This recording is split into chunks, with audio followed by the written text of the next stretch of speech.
તમારા વિસ્તારના તાજા અને સચોટ સમાચાર માટે જોડાયેલા રહો ગુજરાત તુફાન ન્યૂઝ સાથે. વિડીયોને લાઇક કરી શેર કરો અને જીટી ન્યૂઝને સબસ્ક્રાઇબ કરો.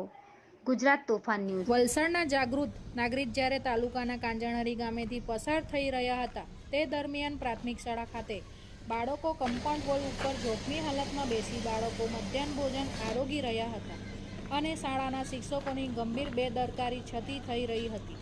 અત્રે ઉલ્લેખનીય બાબત એ છે કે આ ગંભીર બેદરકારી કરતાં પણ હદ તો ત્યારે વટાવી કે જાગૃત નાગરિક આ પુરાવા નાયબ જિલ્લા પ્રાથમિક શિક્ષણ અધિકારીને બતાવવા ગયા ત્યારે તેમણે આ બાબતની ગંભીરતા જોવાની જગ્યાએ પ્રકૃતિમાં બેઠા હશે એવો ઉડાઉ જવાબ આપી વાત ઉડાવી દીધી હતી. જિલ્લાના અનેક શાળાઓમાં ગેરરીતિ કે લાપરવાહી બહાર આવે તો એ બાબતે કાર્યવાહી કરવાની જગ્યાએ નાયબ જિલ્લા પ્રાથમિક શિક્ષણ અધિકારી ડૉક્ટર અર્જુન પટેલ બચાવ પક્ષના વકીલની ભૂમિકા અદા કરી જવાબદારો પર હેતની વર્ષા સિવાય નવું કંઈ નહીં કરતા હોવાની પ્રતીતિ થઈ રહી છે.